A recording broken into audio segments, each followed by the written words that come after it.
Hello friends, स्वागत है आपका आपके इस YouTube channel two news for student पर। दोस्तों, अगर आप वर्तमान में सरकारी कर्मी हैं, कहीं भी पोस्टेड हैं, तो भी अगर आप नए सरकारी नौकरी की तलाश कर रहे हैं और भविष्य में जो है सरकारी नौकरी लेना चाहते हैं, तो आप सभी के लिए इम्पोर्टेंट वीडियो हो सकता है।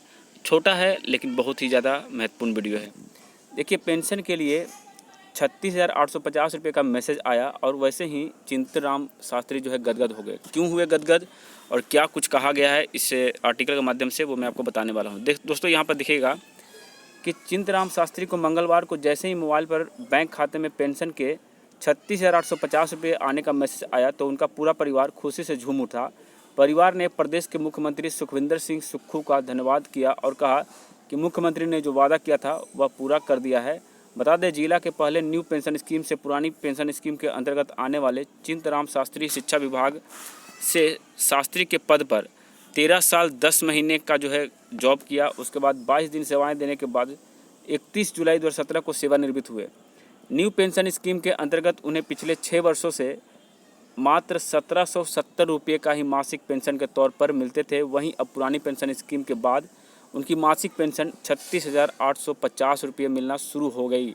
और चिंतराम शास्त्री ने बताया कि जब वो सेवानिवृत्त हुए थे तब उनकी वेतन कितनी थी? 57,000 रुपये थी। न्यू पेंशन स्कीम में होने वाले पर केवल 1700 में परिवार का गुजारा करना बड़ा मुश्किल हो रहा था। दोस्तों, यहाँ पर एक बात को आपको समझना चाहिए कि देखिए, जो NPS है यानी न्यू पेंशन स्कीम और साथ में जो ओल्ड पेंशन है, ठीक है, तो इन दोनों में ज़मीन आसमान का फ़र्क होता है। दोस्तों, न्यू पेंशन स्कीम अधिकतर राज्य लागू कर दिए हैं, केंद्र सरकार भी लागू कर दी है, जो कि कहीं से भी सही नहीं है। क्योंकि जो व्यक्ति जिस विभाग में या जिस सरकार के अंतर्गत अपना पूरा जीवन समर्पित करते हैं, सेवा में योगदान देते हैं और उसके बदले उनको न्यू पेंशन स्कीम के तहत एक ऐसा पेंशन दिया जाता है जो कि आजकल वृद्धा पेंशन और आपको विधवा पेंशन और अन्य पेंशन के महिलाओं या पुरुषों को मिल जाते हैं, तो ये कहीं से भी उचित नहीं था। और इसको लेकर के कई बार आंदोलन हुए, विद्रोह हुए, तब जाकर अलग अलग राज्य चुनावी मुद्दों को लेकर के इसका जो है अनाउंसमेंट किए कि हम ओल्ड पेंशन स्कीम लागू करेंगे। तो अच्छी बात है, कम से कम इन्होंने जो है लागू कर दिया। और इनको जो वेतन में कितना बड़ा डिफरेंस देखने को मिल रहा है, लगभग आपको 35,000 रुपये अधिक मिलने लगे। अब जब सोचिए 1700 में तो आपका भाई एक सिलेंडर जो है आपके घर में आएगा और उसके बाद आप बहुत मुश्किल से 5 किलो चावल ले पाइएगा। लेकिन अभी क्या है कि भाई पूरा का पूरा वेतन अगर आपको मिलेगा 36,000 रुपये, तो आराम से आप जीवन काट सकते हैं, आपका बुढ़ापा अच्छे से बीत सकता है, आपका परिवार भी उस पैसे से भरण पोषण कर सकते हैं। तो ये बड़ा ही अच्छा है और मैं चाहूँगा कि बिहार सरकार या केंद्र सरकार दोनों इस पर अमल करे। और इसके लिए जो भी यूनियन है वो तो बार बार आवाज़ उठा रहे हैं और इस पर चुनावी मुद्दा ज़रूर बनाएं। देखिए, मोदी हो चाहे कोई भी सरकार हो, वर्तमान सरकार आप देख सकते हैं सिर्फ ऐसे ऐसे मुद्दे पर चर्चा करती है जो इंटरनेशनल हल्ला बनाए। ठीक है, ये इंटरनेशनल मुद्दे को लेकर आती है, चाहे वो राम मंदिर हो, 370 हो, या फिर अन्य मुद्दा हो, ये आपका जो NRI है, या फिर अन्य जो देखिएगा अभी हाल ही में जो पास हुआ है सिटीजन अमेंडमेंट एक्ट।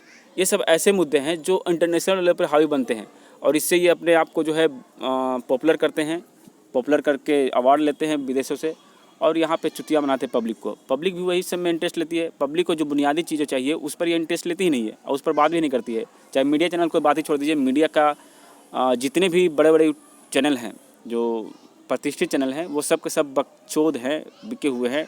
उनको बस दो ही चीज़ है, एक मुल्ला को बैठाएगा और एक पंडित को बैठाएगा, दोनों में बकचोदी करवा के पूरा टाइम TRP से भर लेगा। देखने वाले वही है, ठीक है, यही बात है।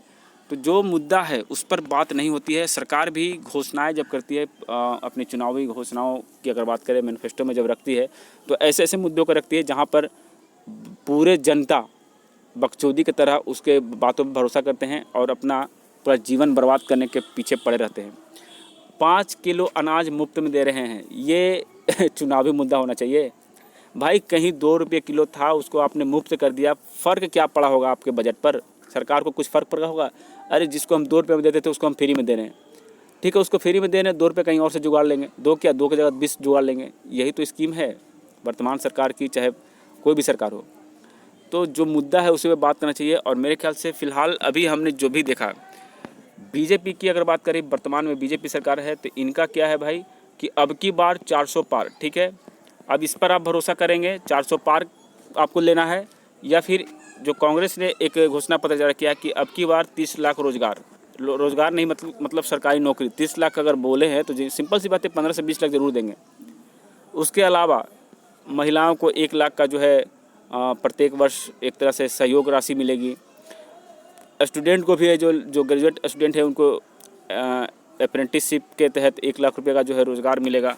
तो ये कहीं से भी सही है। कुछ हद तक मुद्दे हमको सही लगे कि छात्रों के हित में, युवाओं के हित में, महिलाओं के हित में कुछ तो अच्छा करने जा रही है। फ्री का सिलेंडर बांट के आपने क्या किया? वर्तमान सरकार की बात करें, फ्री का सिलेंडर बांटे, उसकी मैं अगर बात करें कमी की बात करूं तो देखिए, फ्री में सिलेंडर आया, जिनके घर गया वो बेचारे अब सिलेंडर भर नहीं पाते हैं, क्योंकि सिलेंडर का मूल्य ही आप देख लीजिए। ऐसा तो नहीं है फ्री में सिलेंडर बांटे तो उनको 400 में दे रहे हैं आप, उनको भी तो वही रेट देना पड़ता है 800 रुपये। अब चुनाव था तो 100 रुपये कम कर दिए आपने, फ़र्क क्या हुआ? 450 के चीज़ को 950 में बेच रहे हो। और बात करें टॉयलेट की, टॉयलेट तो भर भर के बना भाई, टट्टी जिसको पैखाना बोलते हैं, और ऐसा टॉयलेट बना जिसको सूखता बोलते हैं। 2 चैम्बर आपके बनेंगे जो कि सूखा हुआ रहेगा, ना प्लास्टर ना ही वाटर वगैरह कुछ नहीं। किस लिए? तो उसका खाद बनाएंगे। कौन खाद बना रहा है मेरे गांव में बता दीजिए। किसी भी कभी गांव में अगर उस चीज़ से खाद बनाया जा रहा हो तो बताइएगा। जो बनाया सीट टूट गया, ना मरम्मत हुई ना कुछ हुआ, सब कहानी ख़त्म।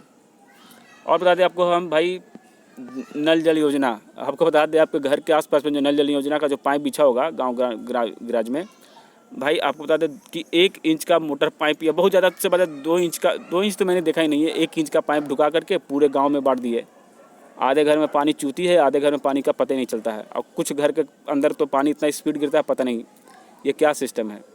ये मैं 3 मुद्दे की बात कर रहा हूँ नॉर्मल सी। हाँ, एक चीज़ का विकास हुआ है, वो है रोड का। रोड का विकास क्यों हुआ है आपको पता होना चाहिए। रोड रहेंगे तभी तो ईडी वाले या फिर सीबीआई वाले धड़ाक से पहुँचेंगे। चलिए ज़्यादा नहीं बात करेंगे, मिलते हैं नए वीडियो में, तब तक जय हिंद जय भारत।